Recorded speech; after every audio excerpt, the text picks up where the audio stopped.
Can two of you hear my voice? Can you hear me clearly? Okay. Yes, I can hear. Good morning, Professor Paul. Good morning, Hsiao. Can two of you hear my voice? Can you hear me clearly? Now I'm hearing your echoes, but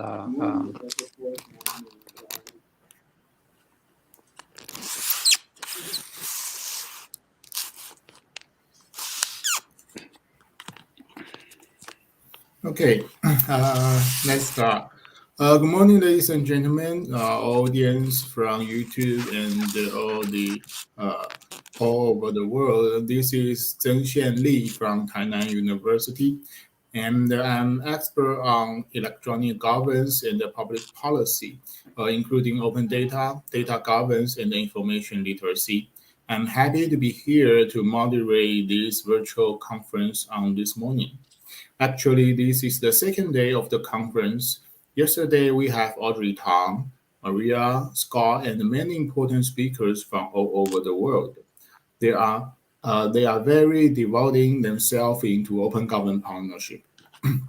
Taiwan also has our own OGP action plan in this year. Thanks for National Development Council and all the participants from both public and the private sector, especially the Open Culture Foundation, aka OCF. Not only because they invited me here, but also thanks them to keep pushing this process to move forward. So if any of you are interested in OGP and its development in Taiwan, please visit their website or Facebook pages. Now, the topic of the conference is dialogue between the government and the civil society, public-private collaboration under the COVID-19. The first panel, Open Government Can Help Cases from COVID-19 Control and the Society Improvement. We are very grateful for the two panelists to join us. Please let me introduce them, and maybe two of you could say hi to today's online audience. The first one is Professor K.S. Park from Korea University. He is also the co-founder and the director of OpenNet, and served as a commissioner at Korea Communication Standards Commission. The OpenNet Foundation and himself cares about freedom of speech, privacy, and digital innovation. Let's welcome Professor Paul.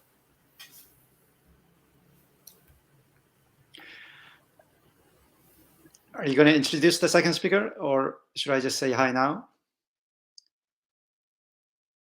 Okay. Well, thank you for the kind introduction. Okay, so I guess the second speaker is introduced later.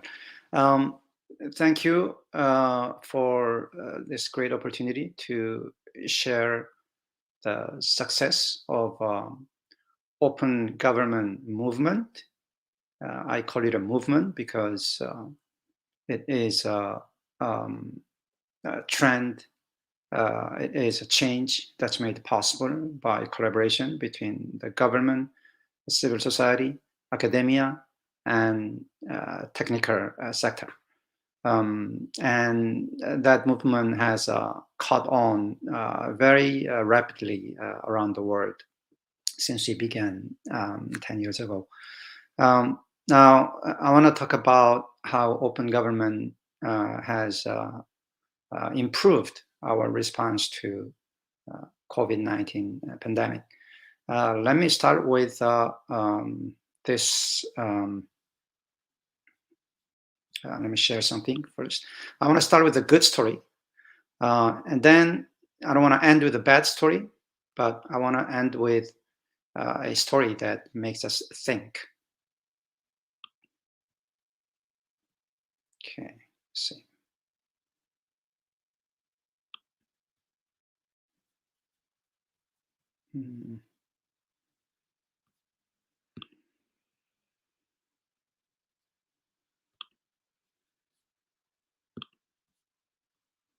Okay, as you know, Korea is that is the map of South Korea in the middle. And sorry, it's all in Korean, but I just wanted to show wanted to give you a flavor of the variety and detailedness of data disclosed by the government on the number of new cases, the number of patients being treated, the number of deaths.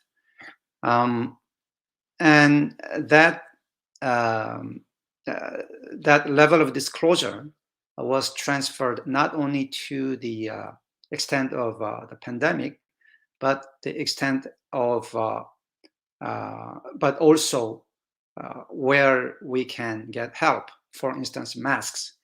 Now the world has moved into vaccination stage, but if you remember last year, we were in the containment stage, and everywhere people were looking for masks. And this is a Korean news story showing describing how there are masks out there. In total, society-wide, there is no shortage, but there are shops that have surplus masks, and there are shops that ran out of masks, and there are people who cannot get the masks because there is no mask, but because they don't know where to get them. So a group of civic hackers asked, now this is again a Korean news story, a group of civic hackers asked the government to disclose, well, first collect information on where the surplus masks are, and then disclose the data in the form of API, open API, to the civic hackers. And they wrote these apps in different localities where people can check visually, as you can see in the middle,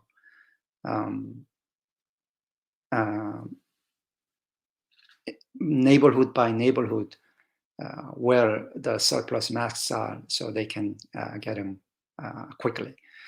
So this is a good story. The whole process of opening up the data and making available the mask apps, that took only about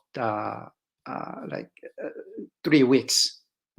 So this is a good story of open government that I wanted to share with you. Now, there are other apps as well where the government disclosed the itinerary of COVID patients. And those apps also visualized for people to know which places to avoid. That is another, that was something that was done by voluntarily by the government. Now, I want to move on to another story that we should think about, not celebrate, but think about. As you know, last year, Korea was one of the very few countries, probably among the developed countries, probably the only country that maintained open border and open business policy throughout the year, while the rest of the world was shutting down their business. The reason we could do that was, last year we were so successful in containment. We are so successful in containment that we, in some parts of the year, we kept the number of new cases down to 100. How was this possible? Well, this is a kind of, these are the countries that did contact tracing. Now, on the top, Korea and Israel were the only two countries that used cell tower ID-based location tracking. All other countries that engaged in digital contact tracing used GPS-based apps. which will not be effective unless people actually download them and use them. So these other countries' contact tracing relied on the voluntarism of the people, but Israel and Korea, but by the way, Israel's system was, I'll talk about Israel a little bit later. Korea was the only country that used cell tower ID based, which did not require app to be downloaded. And also, we have this Article 76-2 of Infectious Disease Prevention Act, which allowed mandatory location tracking, which means people were tracked against their will. And it was, so legally, it was made possible. And technically, it was possible because we used the cell tower ID based, which means even people without smartphones, the people with the feature phones could be tracked against their will. Now, you can imagine the privacy problem with this, that the government could track your movement once you are identified as a COVID patient. Now, I'm gonna tell you that there is even more extra surveillance there on not just patients, but people suspected, not just of people suspected of being patients, but also people being suspected of being in contact with the patients. All these people could be tracked on their location by the government. Now, because of this privacy risk, the Israeli system was struck down as unconstitutional by the Israeli Supreme Court. OpenNet Korea, which is I'm a director of, has filed a constitutional challenge against Korea's law, but it has not, the Constitutional Court has not reached a decision on it. Now, I just don't want to, we didn't file a constitutional challenge because we are convinced that it should be, it is unconstitutional or it is human rights infringing. Information is vital for saving people's lives. One of the important human rights is right to public health, right to livelihood.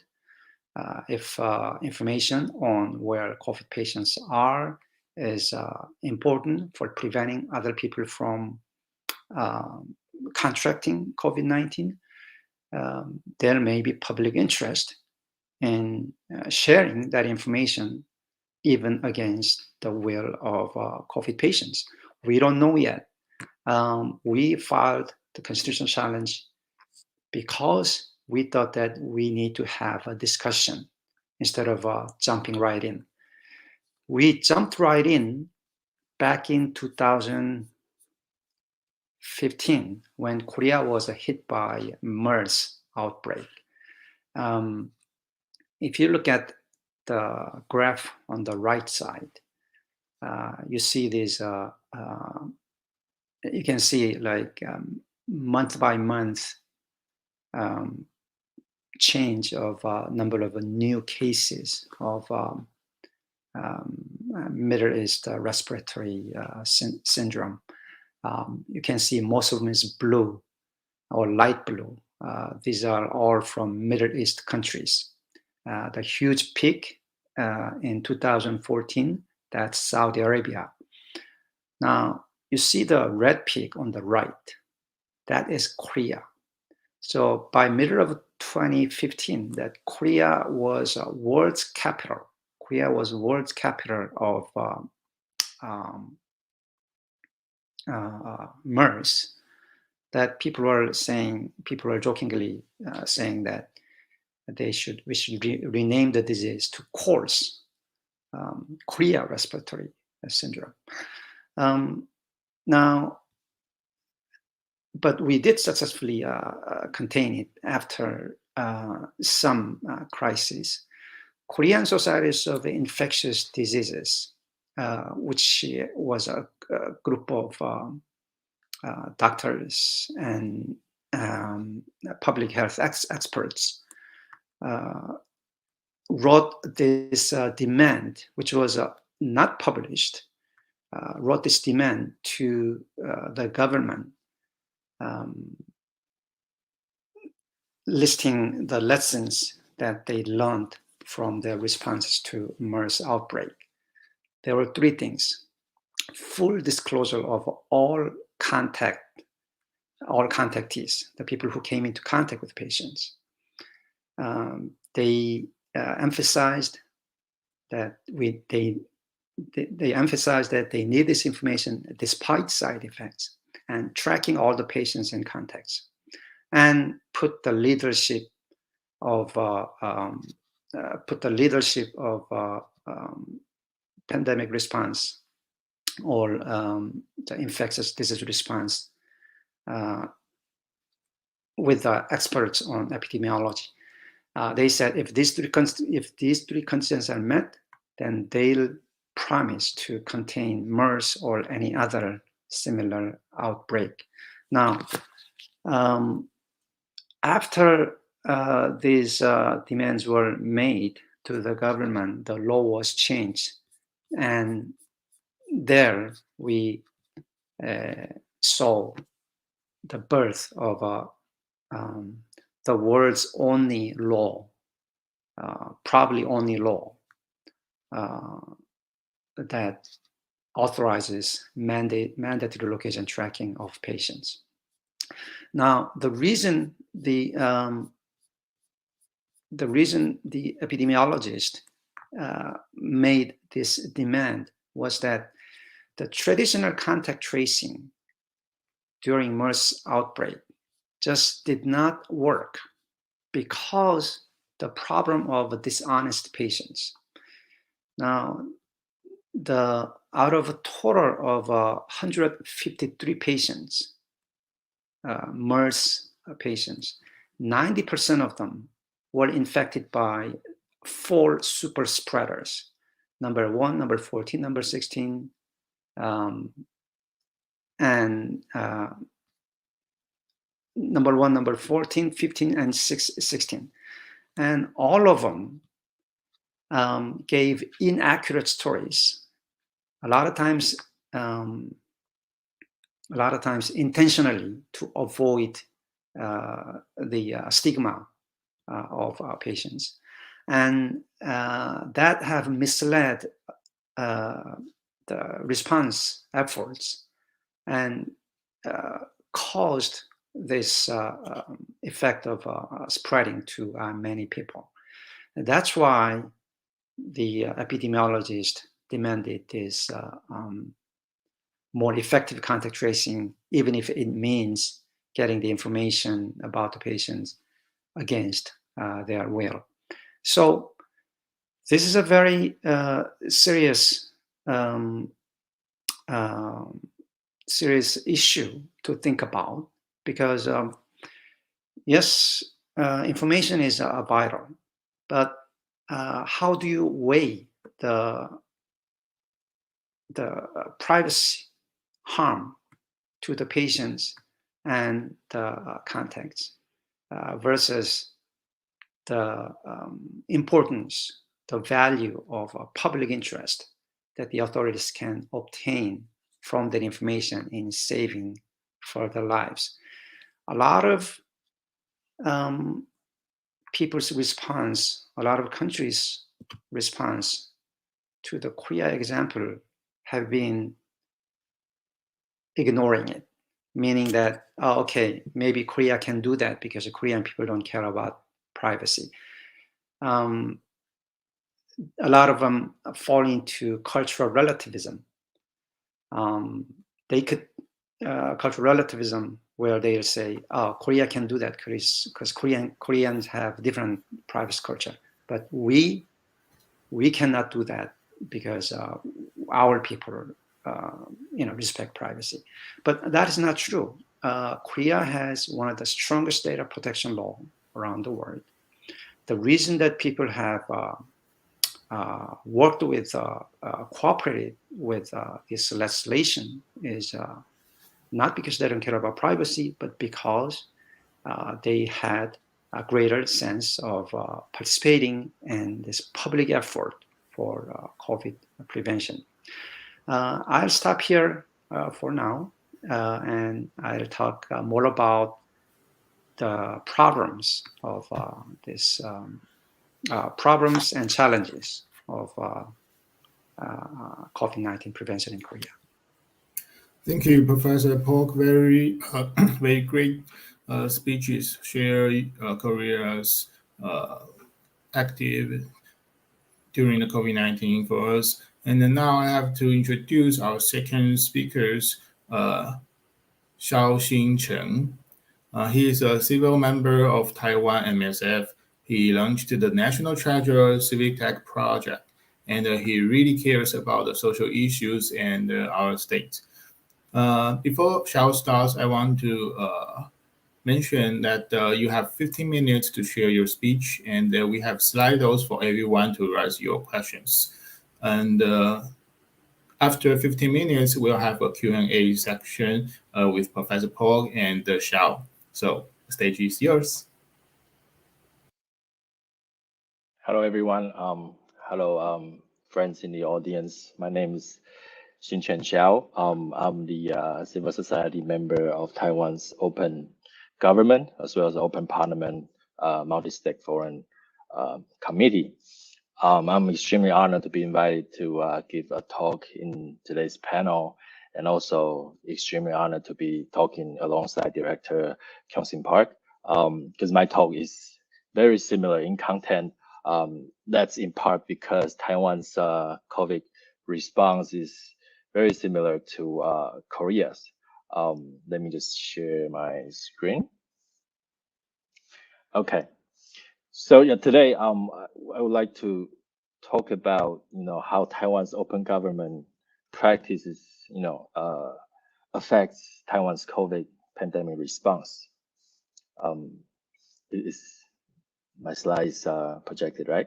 Okay. So yeah, so my talk would be in three parts. So number one, I'll talk about Taiwan's strong COVID responses. Taiwan has been known around the world to have one of the fewest cases per capita, and in part it's because Taiwan, number one, has suffered greatly in 2004's SARS pandemic, and since then we created a set of measures and agencies to help combat future pandemics. And number two, we'll talk about challenges in open government principles in the COVID era. So because open government is effective in some ways in creating some transparent and policies, but in a rapid response to a pandemic, open government's principles may face some challenges. And number three, we'll talk about post-COVID practices in open governance. Although it's probably too soon to talk about the phrase post-COVID, but in some way we have to think about the practices in a COVID response times cannot be indefinitely extended, right? For example, emergency powers. So in some way we have to think about what a post-COVID practices will look like in a democratic society. So yeah, number one, Taiwan has been suffering with COVID along the rest of the world. Although we have some experiences, because in 2004 we suffered the SARS outbreak coming from China as well.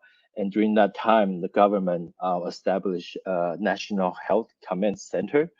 So the NCCC is part of the disease management center that focuses on large outbreak responses and acts as the operational command point for direct communications among central, regional, and local authorities. So during this COVID response, the command center quickly enacts border control and case identification or so-called contact tracing and containment efforts. So we very similar to Korea's efforts. We have contact tracing as well using the cell towers. So every foreign travelers entering Taiwan has to, number one, enter into a 14-day quarantine, and they will be traced by their cell phone data. So if they leave their quarantine, the local authorities will be immediately notified, and they will see police show up at their doors. So we have very, very strong COVID response.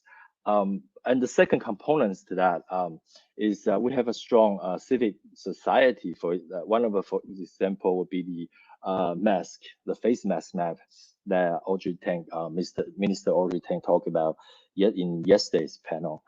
And the story of this map is just like many stories of Taiwan civic tech successes, is that it began with just local engineers' effort to try to come up with something for the use of his friends and families. So he used his expertise to create a map that that showcases the storage of masks in nearby medical facilities, and he uses his Google account, and then very quickly he see that the bills keep racking up, and to a point that he cannot afford it.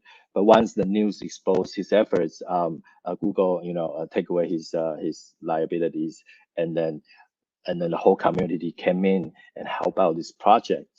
And the second component is that, however, useful this map is, a civic engineer does not have the access to enough data, right? So although Taiwan has a very robust open data program, the data available is still quite limited as pertaining to medical face masks. So that's where the Minister Audrey Tang came in, and then he shepherded the government's effort to make sure that enough of the local clinics data, the face mask storage data, and the geographic data are all being open, and then to make sure that when the civic society came in, they have enough data to work with to have a much robust face mask map.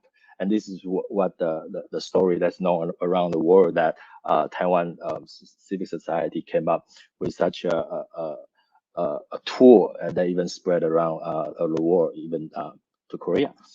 So yeah, so as Taiwan's civic COVID response is consists with three secret sources. So number one is a strong civic tech community, and number two is that open data tradition, right? Because the government has been used to over the years to open its data, and so once the COVID came in, they can ramp up the effort and then open enough data for the community's consumption. And number three, of course, that's unique to Taiwan, is that we have such a digital minister that can act as a bridge between the civic tech community and the government agencies to make sure that whenever there's a roadblock, it can be resolved quickly. But number two, I mean, it's not without concerns, right? So whenever there's a COVID response, there's a privacy concern, just like Director Park mentions in Korea, and in Taiwan, it's the same. So what are the privacy concerns in a strong COVID response in Taiwan? It evolves around three parts. Number one is the boundary in emergency powers. So in Taiwan's COVID response, the government used the so-called emergency power declaration to make sure that they can, for example, bypass personal data protection laws, and then to act unilaterally in a way to make sure that they can enact border control, contact tracing, and disease containment. But the blanket emergency power authorization sets no clear boundary on how personal data protection laws is loosened. So that is one of the privacy concerns. Number two is the disclosure of data collection policy. So even though this concern has been lessened in the past few months, still, if you ask a random Taiwanese walking on the street, do you know how your data is being collected and processed in a COVID response? by the government? I don't think many people will be able to answer the questions. We can very conveniently scan the QR code and go into stores, but does anyone know how this data is being used, collected, being monitored, and audited? I mean, that's in that effort is still leaves a lot to be desired. And number three is the most important, is that we still lack an independent data protection authority. So right now, we have a data protection agency, but there's no independent data protection agency that can monitor and that can audit the government's use or emergency use of personal data in order to fight the COVID pandemic. So a lack of such agency creates a concern that although the government is acting in goodwill to protect people's health, but in the end, we don't know how to guard against any misuses.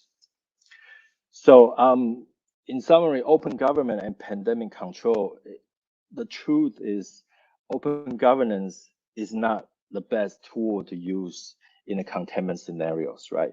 Because if you see in China, they quickly contain the disease by enacting strong quarantine laws. They removed patients, they even jam them out of their homes, and they can do so because the government has absolute power in these scenarios. So I mean, in that respect, democracy may not be the best tools in the rapid containment scenarios.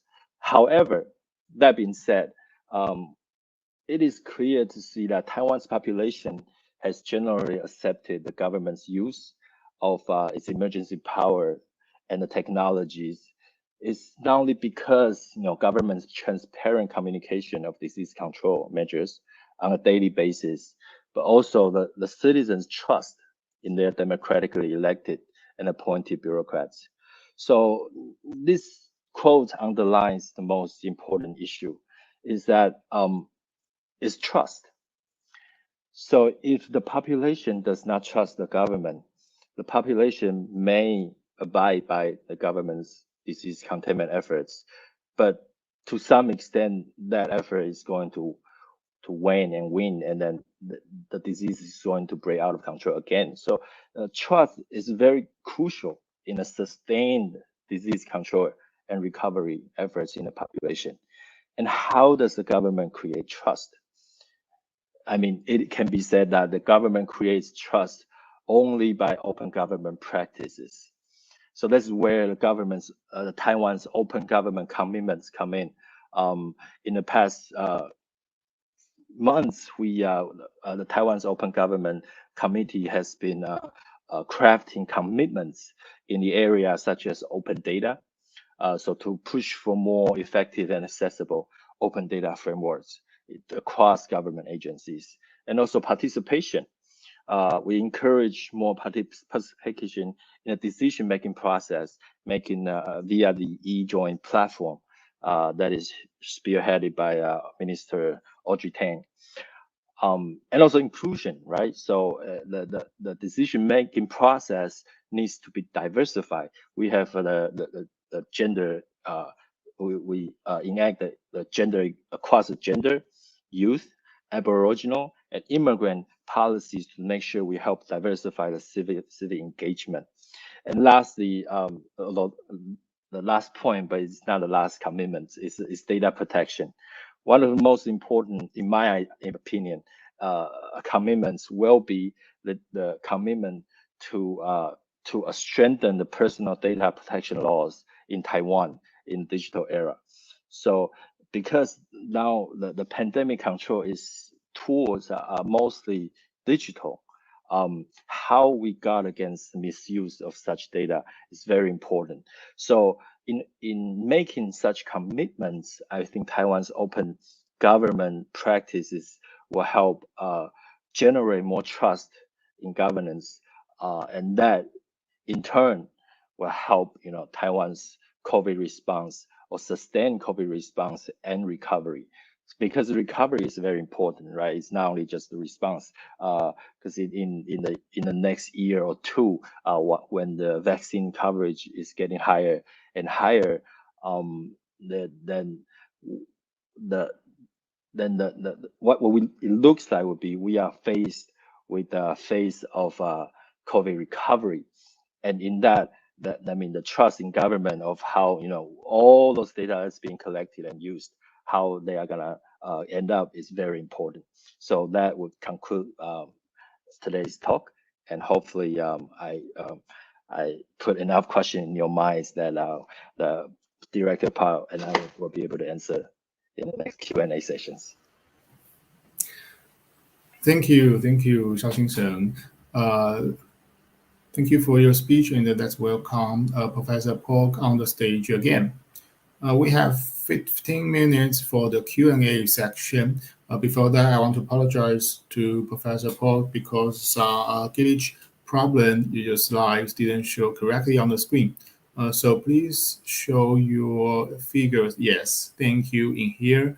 And for the audience, that you may clearly see the countries and their location tracking technologies on the slides. Sorry, we didn't have time to add Taiwan in there. So this is the slide showing different countries, and wanted to show Korea and Israel were at least at the time of research we thought was which was last year. We thought were the only countries that were doing mandatory contact tracing, meaning contact tracing against will of patients, or regardless of will of the patients. And second thing, the second slide I showed you was the graph on the right showing the number of MERS cases. You can see the red peak, high red peak, which really gives us a flavor of the level of crisis, or the level of crisis-based thinking that went into this law, this new law that authorized mandatory contact tracing. And also this graph shows how the problem of, I mean, I'm really sorry to say this about people who are already suffering from disease, but the problem of dishonest patients who have pointed the country to the need for mandatory contact tracing. Having said that, I wanted to ask the Mr. Hsiao whether Taiwan has a law in place that also allows mandatory contact tracing. Is that what I heard from your presentation? I don't think we have such laws, but the contact tracing should be within the emergency declaration. So the government declare emergency, then that's part of one of the measures they enact will be contact tracing. Yes. Oh, I see. Okay. Thank you for two of you. I think I have to interrupt Professor Pork's sharing because we have some Q&A questions from Slido. From my point of view, thank you for two of you mentioned about social trust and also the personal data protection issues. So on Slido, also have some questions about that. There are 5 questions. I think we have enough time to answer all the questions, but I think maybe we only have 30 seconds for each question. I apologize for that.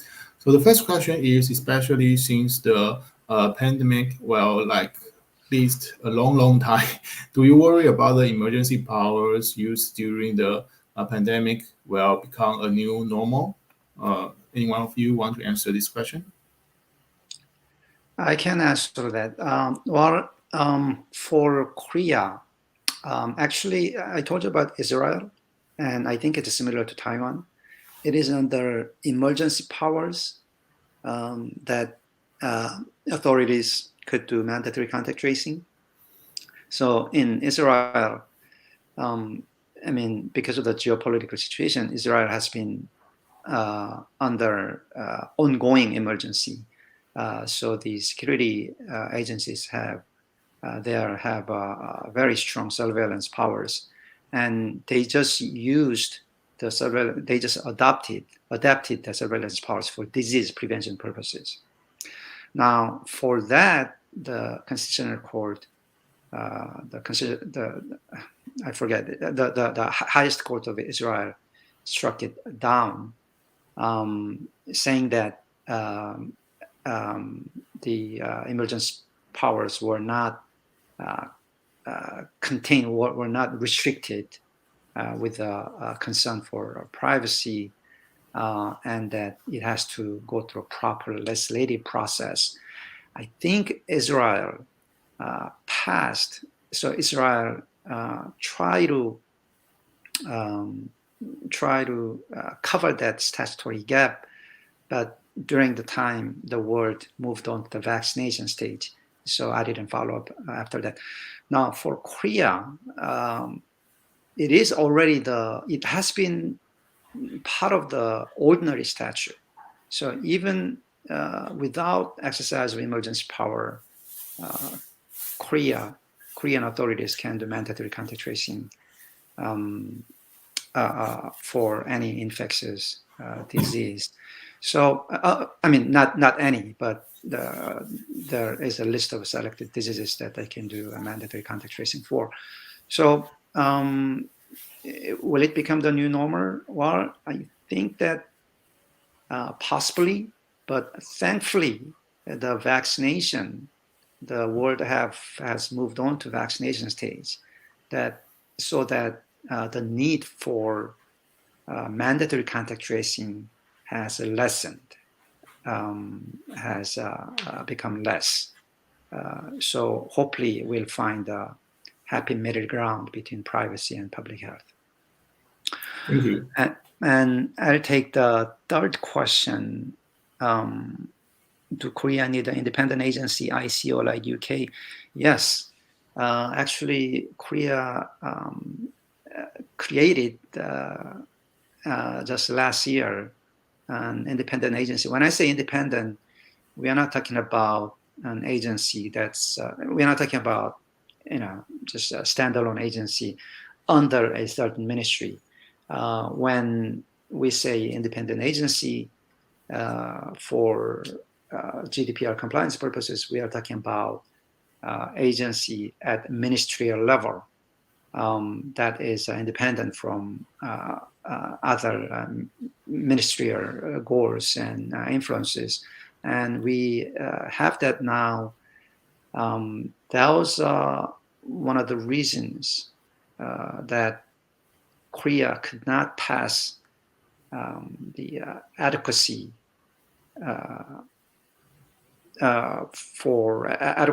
could not obtain adequacy finding under GDPR purposes. You know that the Korean data controllers need the adequacy.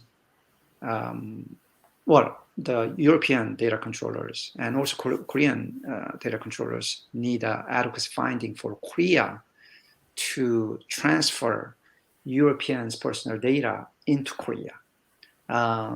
And European Union is, I think, is close, like 90% close to making a final finding of adequacy on Korea, thanks to that structure change.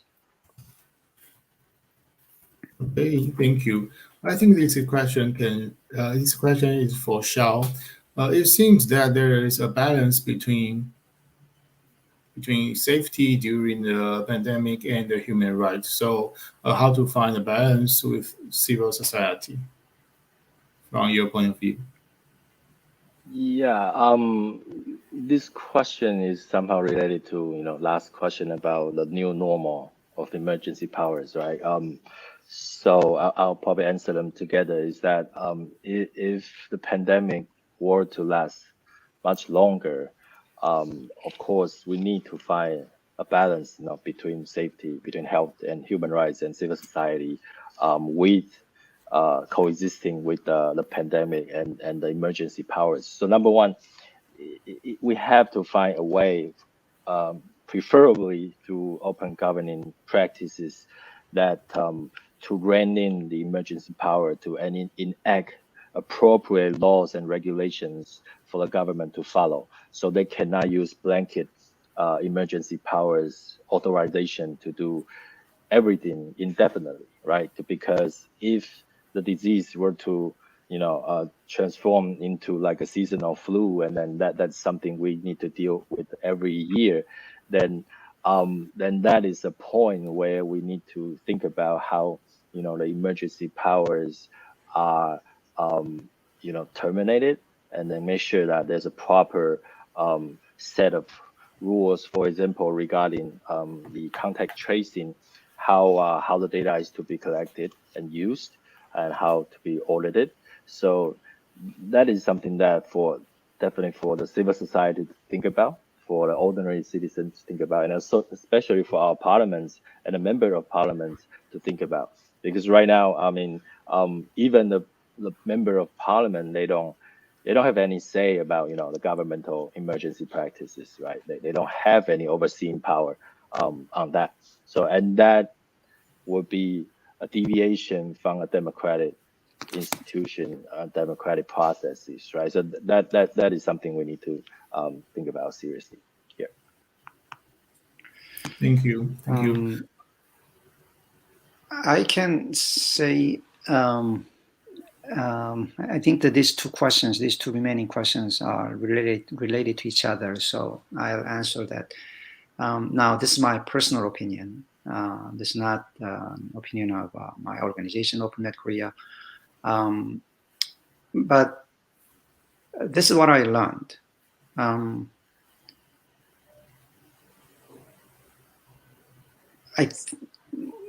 Civil society response and people's response and human rights organizations' response to mandatory contact tracing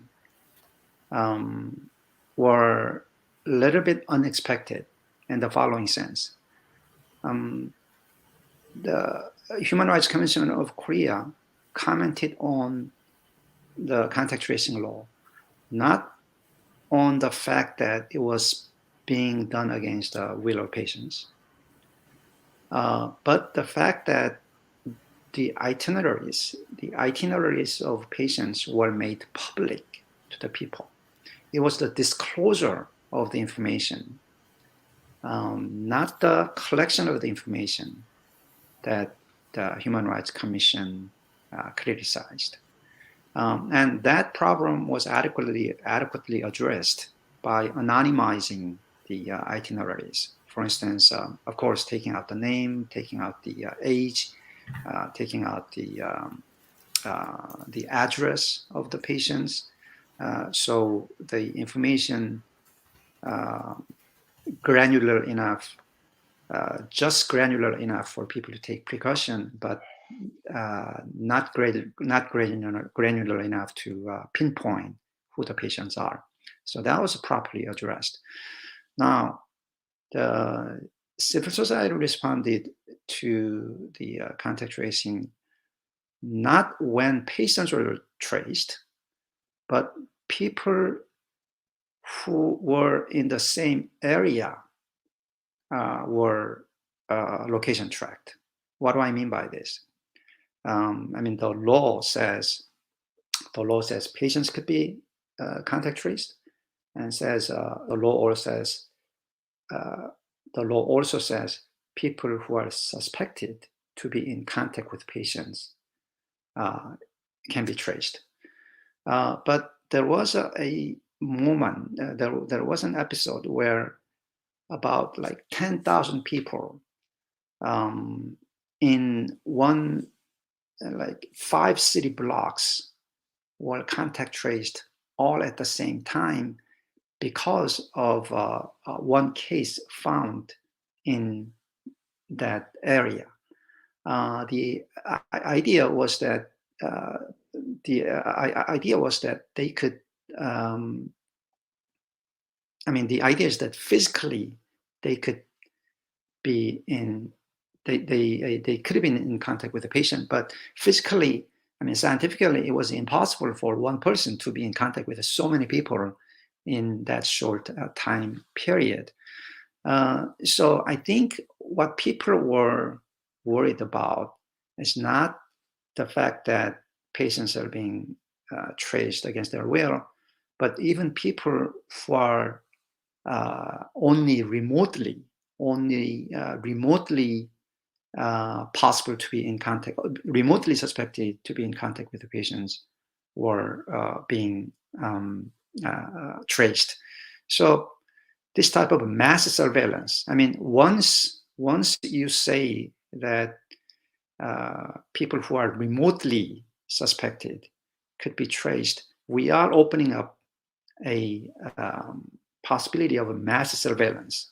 A lot of people who just have no chance of having contracted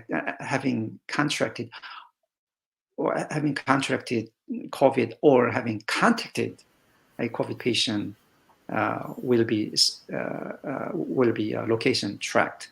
So if we take out those, if we take out the disclosure problem, and if we take out the mass surveillance problem, maybe at least Korean people have shown that we can set up an effective mandatory contact tracing. And I'm hoping that this lesson is at least tested in other countries as well. Especially countries like the US have just given up on contact tracing, because if they do it through voluntary method, it just becomes, it just takes a lot of time to interview each of the patient. And later you just give up after you fail to contain the initial outbreak, because after the number grows out of scale, contact tracing becomes meaningless. So hoping that before the next pandemic hits, other countries take a look at the Korean system to buy enough time for to move into the vaccination stage. And our constitutional challenge was kind of an attempt to have that serious discussion, not really take down the law, but to have discussion on it. And for that reason, we have involved experts from overseas to intervene in our lawsuit as experts as well. Thank you, Professor Paul. I hate to do that, but we are run out of time, and we have a tight schedule this morning. So I want to thank you, both of you, to come to the virtual conference, and maybe we have more discussions on what else. Thank you. For the audience, we have 5 minutes break, and after that, we have Professor Rosie and want to share her speech with us. So stay tuned. We'll come back in 5.